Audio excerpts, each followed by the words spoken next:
Hey, this is Darren from Property Prosperity. Today I thought I'd have a bit of a chat to you about mortgage brokers and whether you can really trust what they have to say. I suppose a lot of people are wary of anyone, to be honest, nowadays. Everyone doesn't trust anybody, so it's a crazy situation where, people want all this information, they all want all this advice, and they're willing to get on and Google and trust some random person on the other side of the world that they don't even know who they are and what their hidden objective is. But when they're talking to someone face to face that's a local person that's dealing with these issues day in, day out, they sort of have this skepticism. They're like, oh no, not sure if I can trust this person. And the first thing they do is get onto Google, look at other options just in case, Mr. Google knows more than what this real person does, essentially. So, and I suppose this is the danger that I find is it's sort of like going to a doctor and the doctor's saying, hey, it looks like you need to have your appendix removed. And you're going, well, I'm not really sure this doctor knows what they're talking about. Get on Google it. Actually, I need to get, a heart transplant. And then before you know it, you're trying to say, hey, well, I can just do this myself. I don't need a real estate, I don't need a doctor to do my heart transplant. I can just Google it, try and work out how to do it myself, and then it's all good. Ended up, got to find someone to give me a heart, get in there and try and work out how it's all going to happen. At the end of the day, I've got myself a new heart, everything's fine. Before you know it, you've either died in the process or you've got a new heart when you didn't even need a new heart in the first place. You needed your appendix removed or whatever. So really bad analogy, but at the end of the day, it's you can't do everything yourself, and at some point in time you need to know that experience is valuable and knowledge and skill is valuable, and you just can't Google experience. You've got to get out there, and before you know it, you got to learn by trial and error. You got to make mistakes along the way, and the benefit of using somebody else to get some advice is that they've done it a lot of times before. You then really have to decide whether you trust that they actually know what they're talking about. So you might want to have some, ask them some questions about how long they've been doing for, what qualifications they have, are they licensed to do what they're doing. But at some point in time, you're just going to have to trust them. And the reason this is, and particularly in the world of mortgage broking, it is quite easily to Google up, cheapest interest rates for my particular loan to buy a particular property or refinance or whatever it happens to be.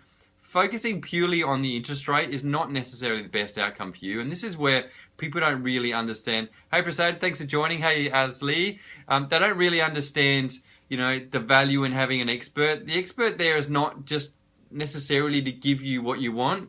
The expert is to ask questions, to inform you, to let you have a think about the bigger picture and say, hey, well, I understand you just want to buy this property and you want to get the lowest interest rate. But is this really the best thing for you? Firstly, just double checking you definitely want to buy that property. And then secondly, is it just about the lowest interest rate, or is it about, focusing on fees and charges and what are you planning to do with this property? Are you going to rent it out, or are you going to knock it down and develop it? Are you going to, what's the point of it? And because you don't want to find out you get stuck, down the track because you got into a loan because it was the cheapest interest rate, not realizing that, you might have wanted to do interest only, you wanted to fix the rates, or you wanted to have a redraw facility, or you wanted an offset loan, or all these different things, which it's got nothing to do with the interest rate. Also, likewise, what's the service levels of that real estate, of that finance company like, or what's their ability, what's the likelihood the loan's going to go through? It's great to say, hey, well, I've got this really cheap deal on interest rates, but if that lender is unlikely to lend you any money, then you're going to be really disappointed when you find out you can't get the money you think you're going to get. And so before you know it, you've stuffed around for 2 or 3 months, you've missed out on that property you could have purchased because your finance has fallen through, when if you got some advice from someone new from the start, they might have said to you, hey, I know that seems like a really good deal, but to be honest, I've put many loans through them before and they're a pain in the ass to deal with, and I have nothing but issues with them. I've had experiences in the past where it's been a problem where we've actually ended up the contract's fallen through because they've just stuffed around so much. So I understand this one seems like a higher interest rate, or it seems like it's got higher fees and charges, but in reality we're going to get a much better outcome because you're going to be able to buy the property you want. Or it might be it allows you to refinance down the track, so then you can pull the money out and do the next investment or the next development.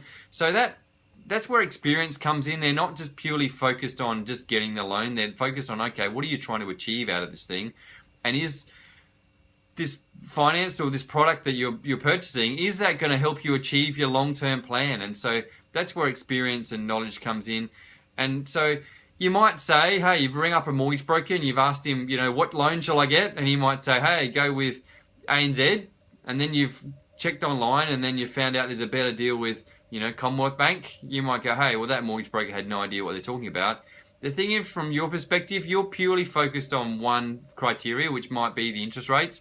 There might be a whole pile of other criteria that may be really important that you won't find out until the loan falls through, or you've purchased the property and then suddenly you've realised that you've got the wrong loan and you're going to have to refinance down the track. That's going to cost you potentially thousands of dollars. So at some point in time, you're really just going to have to trust somebody. And really, if you have a lot of faith and a lot of trust in that broker that's got a lot of experience and knowledge, you're going to have to say, okay, well, if you think that's the best option for me, they're going to explain it to you why they think it's the best option. You can go off and show them the other different options and say, hey, well, I'm thinking about going with this guy. Why would I go with ANZ when CBA seems like it's got a better interest rate?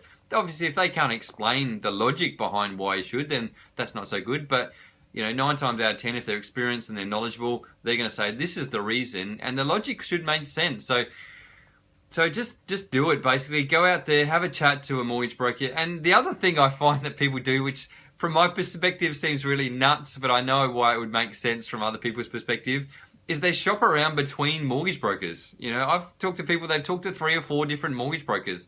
The thing to understand is mortgage brokers all log on to their own little system. It's all the same. They all got the same lenders. They've all got the same rates and fees and charges and all the rest of the stuff. So the price, whichever mortgage broker you're going to go to, they're all going to offer you the same products. What they're going to do is offer you different services as far as, give you more advice or less advice depending on their level of experience and knowledge. And obviously you just might like one more than the other. And that's fine if you want to shop around to mortgage brokers because of that. But if you're shopping around to different mortgage brokers, you think one's going to get you a better deal than the other, understanding they're all dealing with the same products. They're not providing you the finance. They're just shopping you between the different lenders. So hopefully that's made sense, and why you can trust your mortgage broker if you find one you feel comfortable with. Their interest generally is in, people get this weird thing. They think, the mortgage broker's out there for themselves and trying to find whatever's going to give them the most amount of commission, which is crazy. At the end of the day, they're looking for a long-term relationship with you. They want to build a relationship over the long term. They're going to do the best thing by you because they want to make sure you're happy at the end of the day, because if you're not happy, you're not going to come back. And they want not one loan, they want multiple loans over many, many years. And that's when they get the benefit out of you, is that they get something called an upfront commission for signing up the loan with you, but they get something called a trail, which is basically means they get a commission from the bank going forward to continue servicing you over the years. So they want to make sure you're happy, because otherwise you'll refinance and go to another mortgage broker. So they want to make sure you're on the best loan from the start, because you'll stay with that lender and they'll keep getting their commission from the lender going forward.